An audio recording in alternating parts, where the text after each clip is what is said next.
খবর 24 ইন্টুর সাথে আপনাকে স্বাগত।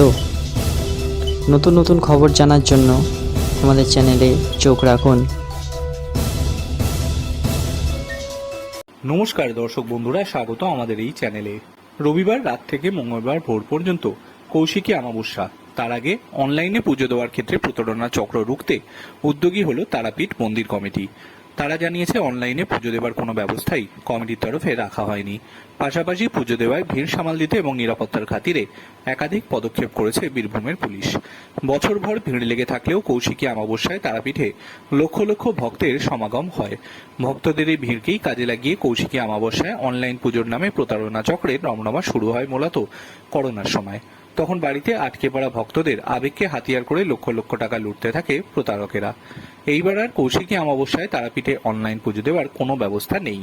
পাশাপাশি প্রতারকদের বিরুদ্ধে অবিলম্বে ব্যবস্থা নেওয়ার দাবি জানিয়েছে মন্দির কমিটি। কমিটির সভাপতি তারাময় মুখোপাধ্যায় বলেন, মন্দির কমিটির তরফে কোনো অনলাইন পুজো দেওয়ার ব্যবস্থা নেই, কাজেই এই সূত্রে কেউ প্রতারিত হলে তার দায় আমাদের নয়। ভক্তদের বলতে চাই, কোনো প্রতারণার ফাঁদে পা দেবেন না। বিষয়টি পুলিশকে জানানো হয়েছে। পাশাপাশি কৌশিকী অমাবস্যার জন্য নিরাপত্তার চাদরে মুড়ে ফেলা হয়েছে মন্দির চত্বর এবং সংলগ্ন এলাকা।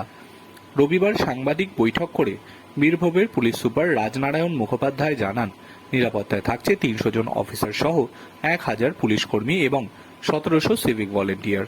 এরা বাদে আরও 200টি সিসিটিভি ক্যামেরা, 37টি ড্রপ গেট, 10টি ওয়াচ টাওয়ার, 13টি এন্ট্রি পার্টলিং টিম এবং কুইক রেসপন্স টিম ভক্তদের সুরক্ষায় নজর রাখবে। চলবে ড্রোন ক্যামেরার নজরদারি। শ্মশানঘাট এবং দ্বারকা নদের ঘাটগুলির ওপর থাকবে বিশেষ নজর।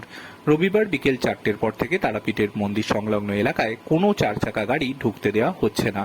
পূর্ণার্থীদের সুবিধার্থে আজ সোমবার থেকে বুধবার 4 সেপ্টেম্বর পর্যন্ত বিশেষ ট্রেন চালানোর ঘোষণা করেছে পূর্ব রেলও। Bureau report.